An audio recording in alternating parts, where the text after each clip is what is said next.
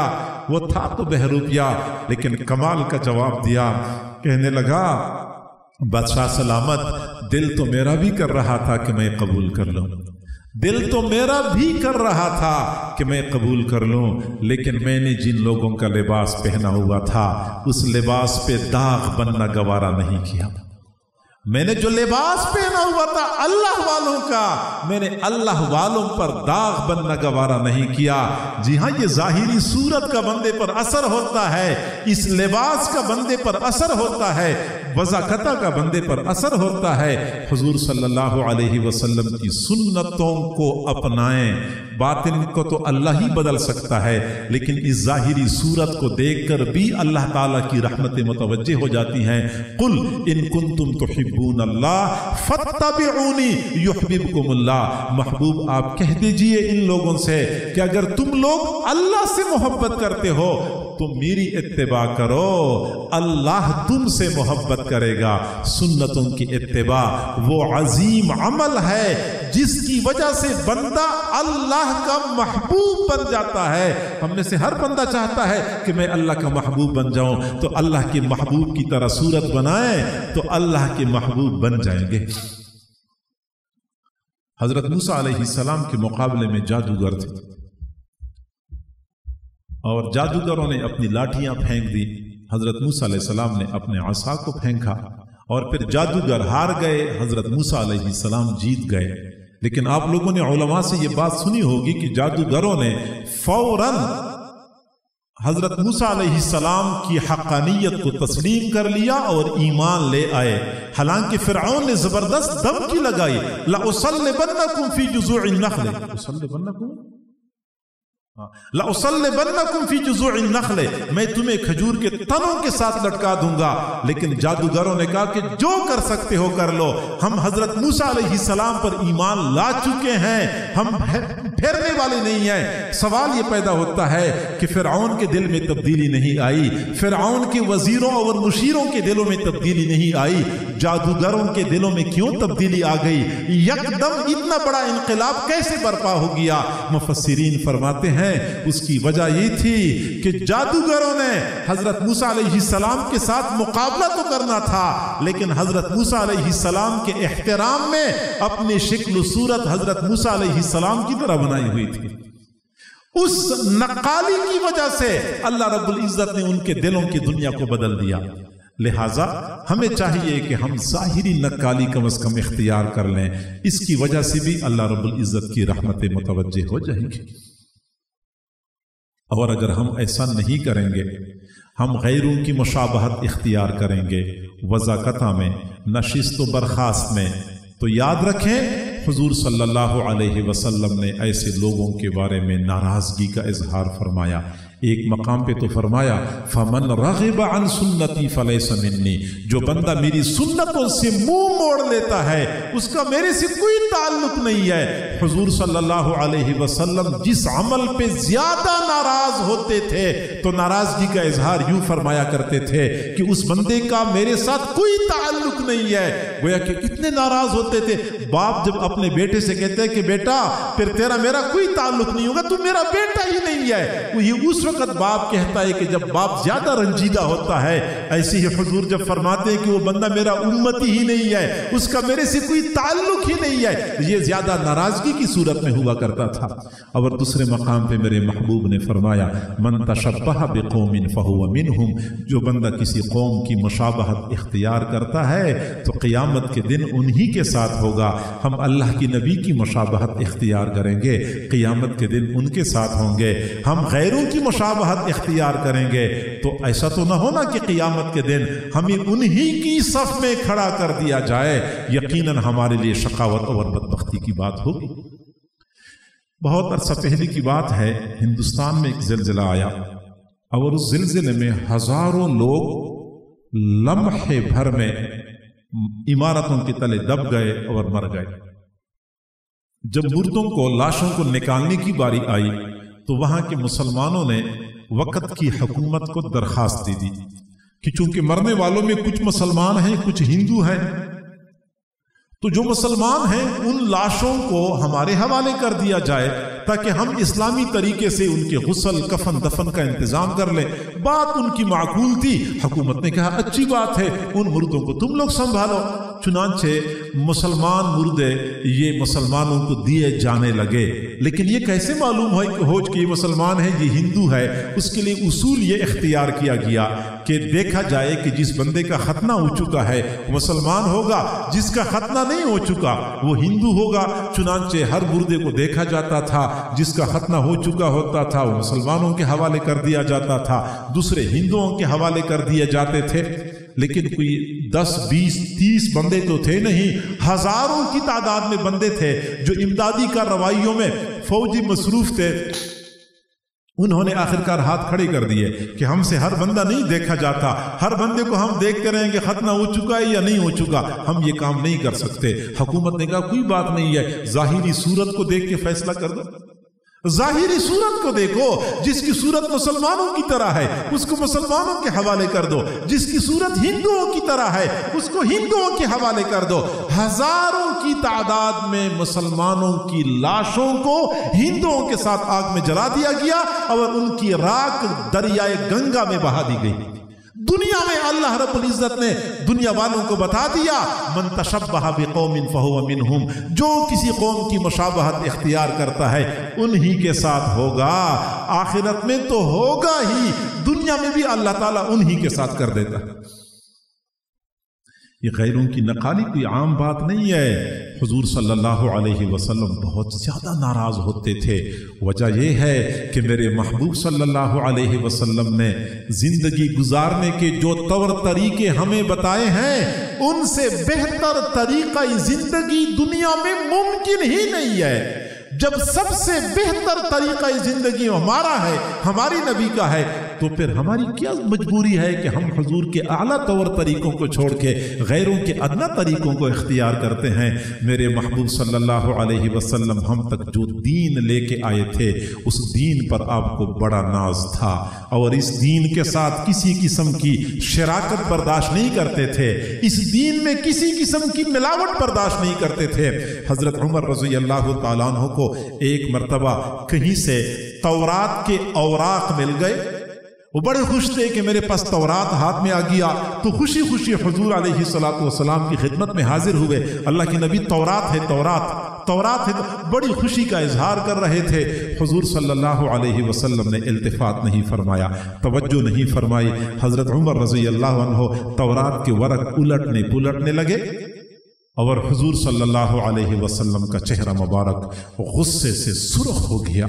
حضرت ابو بکر صدیق رضی اللہ عنہ جو حضور کے مزاج شناس تھے، انہوں نے حضور کے چہرے کو دیکھا، حضرت عمر کو فرمایا عمر تجھے تیری ماں روئے، تو دیکھتا نہیں ہے کہ حضور کس قدر جلال میں آ چکے ہیں۔ حضرت عمر نے جو یہ دیکھا فوراً دوزانو ہو کے بیٹھ گئے، تورات کے ورقے سائڈ پہ رکھے اور فوراً ہاتھ جوڑ کے معافی مانگی۔ رضیت باللہ ربا وبالاسلام دینا وبمحمد صلی اللہ علیہ وسلم نبیا، میں اس بات پہ راضی ہوں کہ اللہ میرا رب ہے، اسلام میرا دین ہے، اور محمد صلی اللہ علیہ وسلم میرے نبی ہیں۔ اللہ کے نبی، میں نے تورات کا مطالعہ اس وجہ سے نہیں کیا کہ میں آپ کے لائے ہوئی دین کے بارے میں مطمئن نہیں ہوں، میں نے تو ویسے غلطی کر لی۔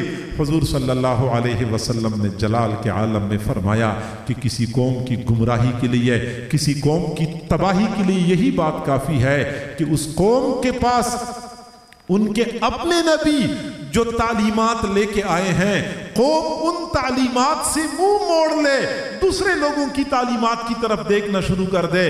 اور پھر جلال کے عالم میں فرمایا کہ قسم ہے اس پروردگار کی جس کے قبضہ قدرت میں میری جان ہے، اس وقت اگر حضرت موسیٰ علیہ السلام بھی تشریف لائیں تو ان کو بھی میری اطاعت کے سوا کوئی چارہ نہیں ہوگا، حضرت موسیٰ علیہ السلام کو بھی میری اطاعت کرنی پڑے گی۔ تو تم آج یہود اور نصارہ کی پیروی کرتے ہو۔ میرے بھائیوں، ہم نماز پڑھتے ہیں، نماز میں ہم ہر رکعت میں سورۃ فاتحہ پڑھتے ہیں۔ اگر ہم اکیلے نماز پڑھیں تو ہر رکعت میں سورۃ فاتحہ پڑھتے ہیں، اگر امام کی پیچھے پڑھیں تو امام ہر رکعت میں سورۃ فاتحہ پڑھتا ہے۔ ہم ہر رکعت میں سورۃ فاتحہ پڑھتے ہیں. سورۃ فاتحہ میں ہمیں ایک دعا بتائی گئی ہے، ایک دعا کی تلقین کی گئی ہے، اہدنا الصراط المستقیم. اللہ ہمیں صراط مستقیم کی رہنمائی فرما. پھر خود بتایا گیا ہے کہ صراط مستقیم کس چیز کا نام ہے؟ صراط الذین انعمت علیہم، ان لوگوں کا راستہ جن پر تو نے انعام فرمایا ہے. وہ نبیین کا راستہ ہے، وہ صدیقین کا راستہ ہے، وہ شہداء اور صالحین کا راستہ ہے. اور آگے فرمایا غیر المغضوب علیہم ولا الضالین. اللہ یہود کا راستہ نہیں، نصارہ کا راستہ نہیں. ہم ہر رکعت میں اللہ سے یہ دعا مانگتے ہیں، اللہ ہمیں صراط مستقیم کی رہنمائی کر دے، ہمیں یہود اور نصارہ کی پیروی سے بچا لے. ہم نماز میں تو یہی دعا مانگ رہے ہوتے ہیں، لیکن بعد میں یہود و نصارہ کی پیروی شروع کر دیتے ہیں. میرے بھائیو، اس کو ہلکا نہ سمجھیں، اس کو کوئی عام عمل نہ سمجھیں. یہ رسول اللہ کی ناراضگی کا ذریعہ بنتا ہے. صحیح بخاری شریف کی روایت ہے، بخاری شریف میں یہ حدیث مختصراً ذکر ہو چکی ہے. قاضی عیاض نے الشفا میں یہ حدیث بہت تفصیل سے بیان فرمائی ہے. حضور صلی اللہ علیہ وسلم فرماتے ہیں قیامت کے دن میں حوض کوثر پہ کھڑا ہوں گا. کچھ لوگ پانی پینے کے لیے آئیں گے، پانی پینے کے لیے آئیں گے، لیکن سامنے فرشتے کھڑے ہوں گے، ان کو ایسا ہنکائیں گے جیسا کہ بھٹکے ہوئے اونٹوں کو ہنکایا جاتا ہے. ان کو قریب نہیں آنے دیا جائے گا. میں کہوں گا امتی امتی، ان کو میرے قریب آنے دو، ان کو میں پانی کے پیالے پیش کر لوں. مجھے کہا جائے گا انک لا تدری ما احدثوا بعدک، محبوب آپ کی دنیا سے پردہ فرمانے کے بعد انہوں نے آپ کے طور طریقوں کو چھوڑ کے غیروں کے طریقے اپنائے ہوئے تھے. میرے محبوب فرماتے ہیں میں اس وقت کہوں گا مجھ سے دور رہو، مجھ سے دور رہو، مجھ سے دور رہو، مجھ سے دور رہو. میرے بھائی، ہم بہت گناہگار، بہت برے ہیں، لیکن امید کے ایک کرن موجود ہے کہ ہم قیامت کے دن اپنے محبوب صلی اللہ علیہ وسلم کے سامنے جائیں گے. وہ ہمیں دیکھ کے مسکرائیں گے، ہم ان کو دیکھ کے مسکرائیں گے. یوں ہم سعادتوں کو سمیٹنے والے بنیں گے. لیکن اگر اس دن محبوب نے فرمایا کہ مجھ سے دور رہو، مجھ سے دور رہو، اس وقت ہمارا کیا بنے گا؟ مرد حضرات کو چاہیے کہ اپنی زندگی کے تمام تر طور طریقے حضور صلی اللہ علیہ وسلم کی تعلیمات کے مطابق بنائیں. اور ماؤں بہنوں بیٹیوں سے بھی گزارش ہے کہ ایک بیٹی کے بارے میں، ایک بہن کے بارے میں رسول اللہ کی کیا چاہت تھی کہ مسلمان بیٹی کا لباس کیسے ہو، اس کے انداز و اطوار کیسے ہوں، اس کی وضاقتہ کیسی ہو. مسلمان بیٹی کو ایسا ہی ہونا چاہیے. میں بہنوں بیٹیوں سے گزارش کروں گا، اگر قیامت کے دن حضور صلی اللہ علیہ وسلم کے مبارک ہاتھوں سے حوض کوثر کا جام پینا چاہتی ہیں تو رسول اللہ کی تعلیمات کے مطابق اپنی زندگی، اپنی وضاقتہ، اپنا لباس، انداز و اطوار اپنانا ہوگا، تاکہ ہم قیامت کے دن حضور کے سامنے سرخرو ہوں. نہ صرف یہ کہ خود رسول اللہ کے دین پہ عمل کریں، بلکہ اپنے گھر میں سنتوں کا ماحول بنانے میں اپنا کردار ادا کریں، اپنے گھر میں دین کو رائج کرنے میں اپنا کردار ادا کریں. چنانچہ تجربہ یہی ہے کہ خواتین جب چاہتی ہیں تو گھر کے مردوں سے بہت کچھ منوا لیتی ہیں. بیٹیاں کئی مرتبہ ضد کر کے اپنے سنگ دل باپ کے دل کو بھی نروا دیتی ہیں. بہنیں منت سماجت کے ذریعے اپنے بھائیوں کے دلوں کو نرم کر دیتی ہیں. بیویاں بہت ناز انداز اور نخرے کے ذریعے اپنے خاوند سے اپنے بڑے بڑے مطالبات منوا لیتی ہیں. ماں ناراض ہو کے اپنے بیٹوں کو اپنی مرضی پہ لانے کی کوشش کرتی ہیں. جی ہاں، اپنے مفادات کی خاطر تو یہ سلسلہ چل رہا ہوتا ہے.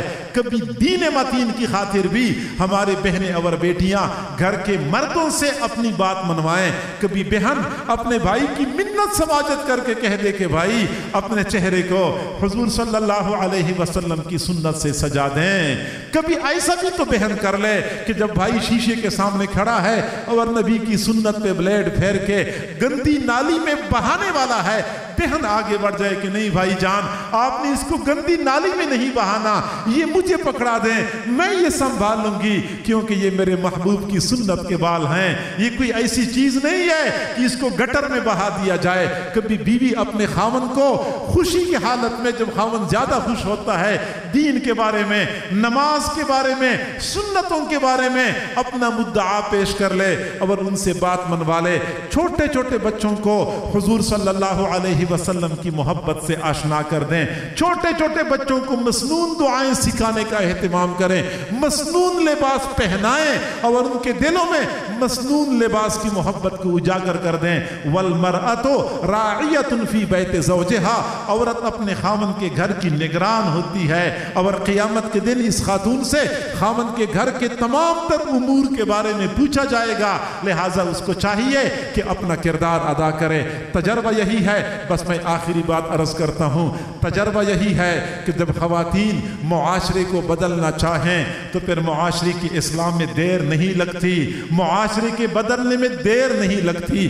چنانچہ اسلامی تاریخ میں ایک واقعہ تاتاریوں کا موجود ہے۔ 7ویں صدی ہجری میں جب تاتاری افواج نے بغداد پہ حملہ کر دیا، عراق پہ قبضہ کر لیا اور بغداد کی اینٹ سی اینٹ بجا دی، تاتاریوں نے ایسا قتل عام کر دیا کہ دجلہ نہر کا پانی 6 مہینے تک مسلسل خون کی طرح سرخ بہہ رہا تھا۔ تاتاری افواج نے انسانی سروں کی کھوپڑیاں اکٹھی کر کے ان کی مینار بنا کے ان پہ چڑھ کے اپنی فتح کا اعلان کر دیا تھا، بے دردی کے ساتھ، چھوٹے بڑے کا فرق کیے بغیر سب کو تہہ تیغ کر دیا۔